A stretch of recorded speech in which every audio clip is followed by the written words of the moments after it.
J'ai dit tout à l'heure, et je suis sincère, que je pense que le Parti socialiste au pouvoir, en l'occurrence son Premier ministre, dont Lionel Jospin, dont personne à l'époque ne pouvait nier son attachement à Israël depuis toujours.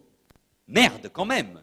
Celui qui s'est pris des pierres en Cisjordanie, à Birzeit, parce qu'il avait traité le Hezbollah d'organisation terroriste, ce qu'aucun autre dirigeant français, y compris ceux d'aujourd'hui, ont fait, quand même, c'est lui.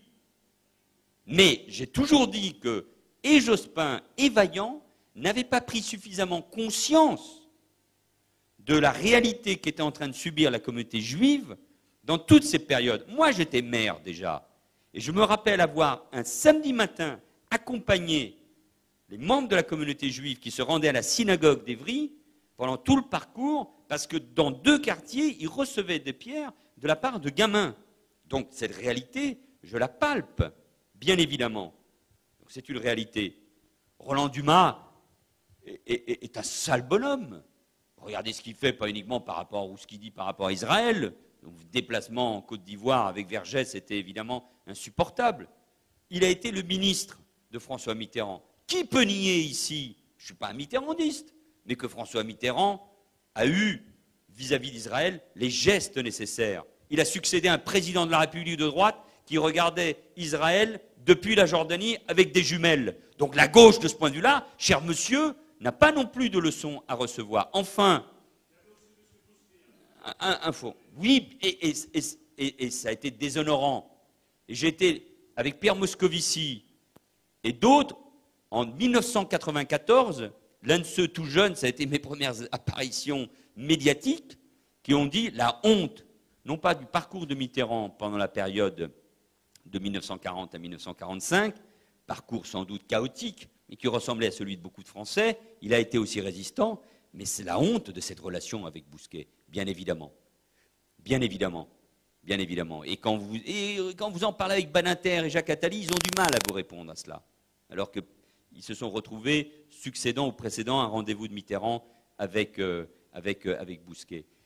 Donc pas de problème là-dessus, cher monsieur, si vous voulez qu'on aille jusqu'au bout du débat. Troisièmement, je me méfie aussi de tout ce qui circule sur Internet et sur Martine Aubry sur ces questions-là.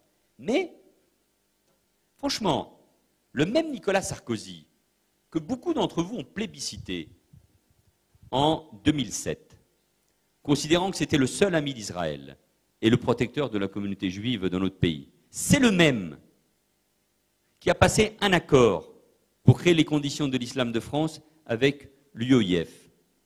Le même qui débattait, à juste raison, avec Tariq Ramadan pour le pousser dans ses retranchements, et il a eu raison.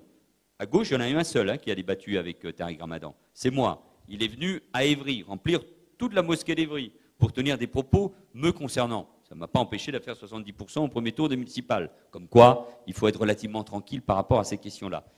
Ce même Tariq Ramadan, qui est celui qui influence idéologiquement l'UOIF, la même organisation avec qui Nicolas Sarkozy a passé un accord pour construire l'islam de France. Ça veut dire que tout ça est un peu ambigu. En tout cas, moi, ce que je peux vous dire, parce que je ne parle que pour moi, c'est que la lutte contre l'antisémitisme, je vous dis ça pour des raisons politiques, historiques, ma famille est profondément liée à Vladimir Yankelevitch, qui a écrit le plus beau livre qu'on puisse écrire sur l'imprescriptible et sur la Shoah. Par ma femme, je suis lié de manière éternelle à la communauté juive et à Israël, quand même. Donc je ne viens pas ici pour recevoir des leçons de brevet de lutte contre l'antisémitisme. Qu'il y ait des ambiguïtés dans la société française, c'est pas ce que je voulais vous dire, mais comme j'ai la parole, je la garde et je manifeste un peu d'habileté. Mais en tout cas, qu'il y ait plus que de l'ambiguïté dans la société française, dans de nombreux cercles, à gauche comme à droite, mais évidemment, c'est pour ça qu'il faut être impitoyable, clair sur ces questions, bien évidemment.